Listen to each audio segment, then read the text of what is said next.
네, 안녕하십니까.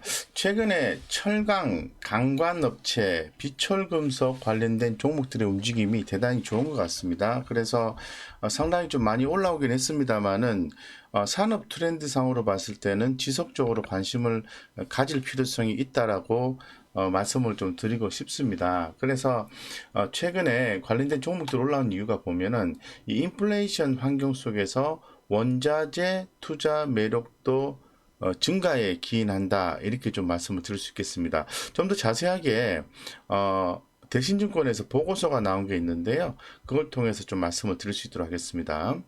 인플레이션 환경 속에서 원자재의 투자 매력도는 상승할 것으로 전망한다. 이와 관련해서 농산물 가격 상승 배경으로 미국 중서부 지역 이상 기업 및 브라질의 곡물 품질 악화에 따른 공급 차질 이슈가 있으며, 자, 이 부분에 대해서는 기존에도 한번 제가 언급을 해드렸습니다만 농산물 관련된 에그플레이션 관련된 종목들을 주목하셔야 되겠죠.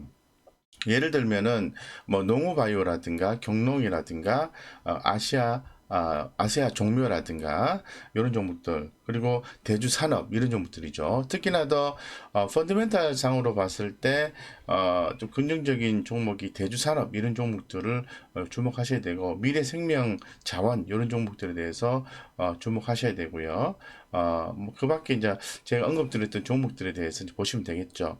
그래서 근본 영상에서는 농산물 관련된 부분이 아니라 철강 관련된 종목들에 대해서 한번 좀 살펴보고자 합니다. 그래서 이 비철금속의 경우에는 수요 회복에 대한 기대감 외에도 노조 파업 및 생산 규제 관련 이슈가 가격 상승 요인으로 작용했다라고 설명을 했고요. 이어서 중국의 경제지표 호조로 중국 수요 비중이 높은 원자재의 가격 상승이 두드러졌다고 덧붙였습니다. 아울러서 철강업계에 따르면은 철강 가격이요, 4월 30일이죠. 기준 톤당 192달러 37센트를 기록해서 원자재 슈퍼사이클이 발생했던 지난 2011년도 이후에 10년 만에 최고치를 기록한 것으로 알려졌습니다. 시장에서는 글로벌 철강 수요가 중국과 미국을 중심으로 한 건설, 인프라 투자 증가와 세계 경기 회복으로 꾸준히 늘고 있는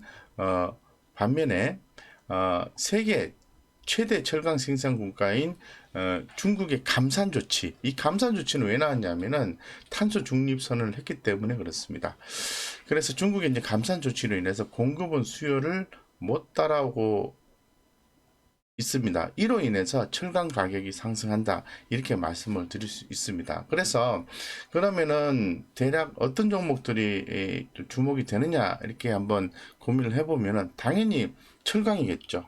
그리고 또 철강 중소형주들에 대해서 주목하셔야 되고, 부분에서 주요 종목도 주목하셔야 되고, 그 다음에 강관업체, 스틸 파이프라고 하죠. 이 강관업체들에 대한 관심도도 올라갈 수밖에 없다.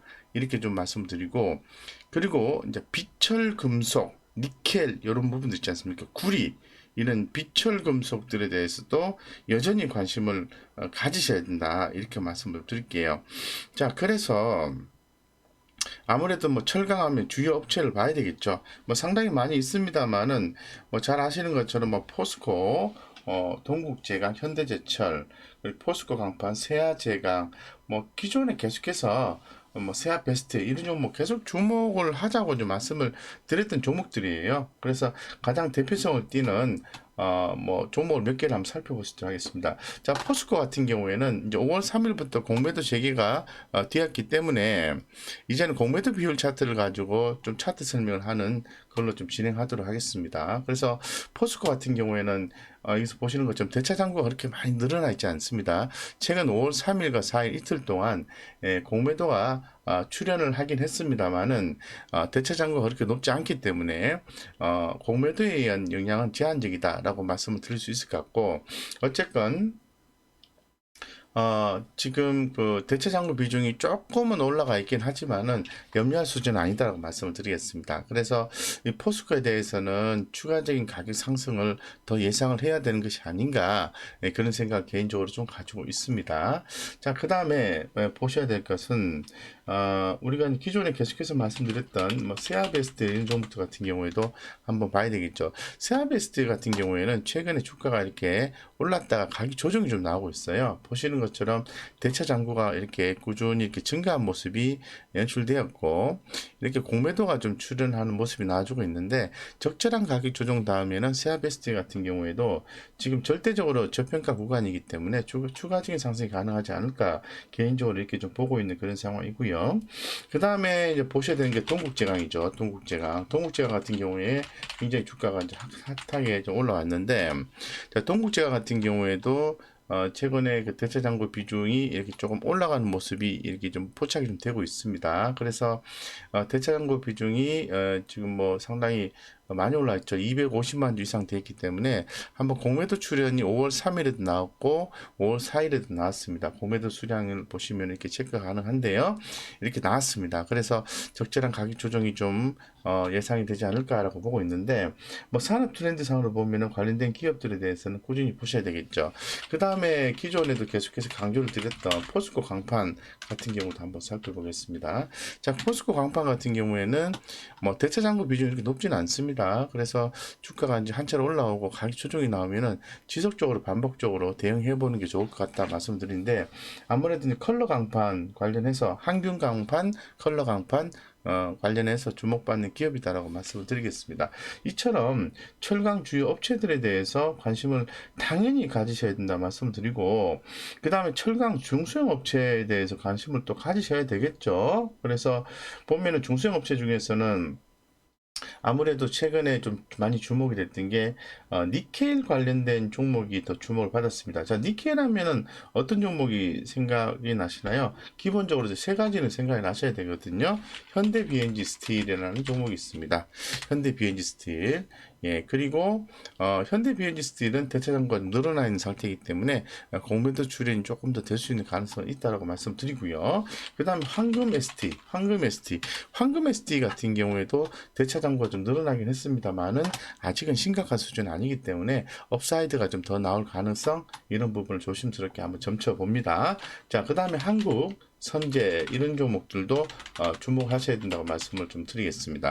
한국 선제 같은 경우에도 보시면은 대차 잔고가 좀 많이 늘었어요. 한국 선제는 전일 대비해서 무려 뭐 상한가를 갔기 때문에 이렇게 뭐 상한가 올라갔을 때는 공략하시는 게 아니시겠죠. 가격이 좀 눌림이 왔을 때 공략하시는 게 좀 바람직하다라고 좀 말씀을 드릴 수 있을 것 같고, 이처럼 그 우리가 그 뭐 철강 주요 종목과 철강 중소형 강관 업체들에 대해서 주목을 하셔야 되는데, 특히나 더 제가 개인적으로 그 또 강조를 드렸던 종목을 좀 살펴보면 니켈 관련주예요. 니켈 관련주에 대해서는 지속적으로 관심을 가져야 된다고 기존에도 말씀드렸고 다시 한번 더 말씀을 드리겠습니다. 최근에 그 니켈 수요 증가로 인해서 인도네시아를 찾고 있는 배터리 업계라는 제목으로 기사화된 게 있는데요. 인도네시아가 니켈 매장량이 1위라고 합니다. 세계 1위.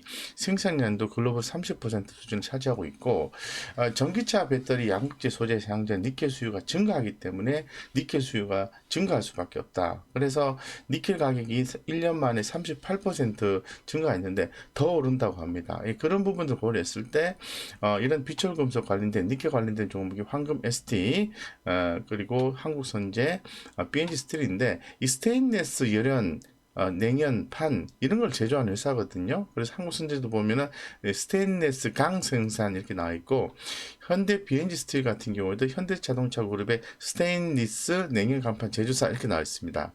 자, 그래서 스테인리스 강의 주 원료에 사용된 니켈이 눈에 띄는 거죠. 그래서 니켈은 전기차 배터리 양극재 소재에 쓰이는 경우다라고 말씀드리죠. 그러면 왜 이 스테인리스 강 전문 기업들의 주가가 올라가느냐, 이렇게 좀 봐야 되는데, 이 스테인리스 강의 원자재 니켈 가격이 오르면은 이 보유 재고 효과가 있다고 합니다. 그래서 보유 재고 효과와 가격 결정권을 갖고 있는 특성상 1년에서 2년 정도 길게 보면은 원자재 관련된 수혜를 기대해 볼 만하다라고 더불어서 설명을 드릴 수 있는 거죠. 그래서 황금 ST나 현대 BNG 스틸 그리고 한국 선제까지 관련된 종목들에 대해서는 당연히 좀 주목을 하시는 게 좋다라고 좀 말씀을 더불어서 강조해서 말씀을 드리고요. 최근에 그 원자재 ETF가 있어요. 원자재 ETF가 뭐 관련되어서 어느 정도 수익이 났는지 한번 체크를 해보니까 철강 관련된 종목들의 움직임이 대단히 좋은 걸로 좀 파악이 좀 되고 있습니다. 그래서 한번 내용을 좀 살펴봤습니다. 보시는 것처럼 최근 한 달간 ETF 수익률 상위 12 종목을 보면은 첫 번째가 순위 1위가 철강입니다. 코덱스 철강이 19.7%. 그 다음에 KB 스타 200 철강 소재가 19.53% 이렇게 나와 있고요. 타이어 200 철강 소재가 18.52%, 구리 실물이 12.45%입니다.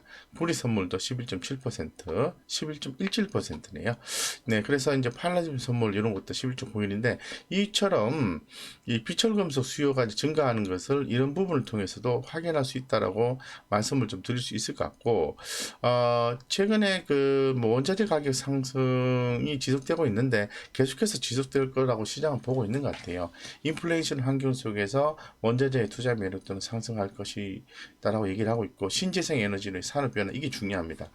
친환경 신재생 에너지의 산업 변화는 비철금속의 구조적인 수요 증가 요인이라고 볼 수 있는 거죠. 그래서 최근 구리 최대 광산국인 칠레의 봉쇄 조치 강화 이런 부분이 또 가세가 돼서 구리 가격이 또 올라가게 되는 거죠. 그러니까 쉽게 말씀드려서 구리가 수요가 증가가 되는데 광산까지도 봉쇄가 됐다. 구리가 올라가게 되는 거죠.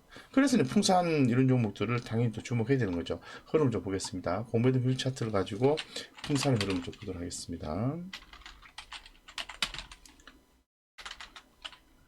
네, 그래서 이 원자재 관련된 종목은 하반기에도 주목을 해야 된다고 기존에 계속해서 말씀을 드리고 있는데, 풍산 같은 경우에는 지금 보시는 것처럼 이렇게 대차 잔고가 좀 많이 올라와 있는 상황이에요. 그래서 5월 3일에 공매도가 좀 나와 있는데요. 좀 나와 있고 5월 4일 금일도 공매도 좀 많이 나와 있습니다만은 적절한 가격 조정 다음에 적절한 가격 조정 다음에 재차 또 반등해주고 그런 모습이 연출될 것이다 라고 말씀을 좀 드리겠습니다. 그래서 결론적으로 말씀을 드리면은 해묵은 섹터의 스토리, 테마의 스토리라고 치부할 수는 있겠습니다만은 우리가 이제 투자자 관점에서 본다면은 지속적으로 철강, 강관업체, 비철금속 관련된 종목들은 인플레이션 환경 속에서도 투자 매력도가 증가할 수 있기 때문에 주목하셔야 된다라고 말씀을 드리겠습니다.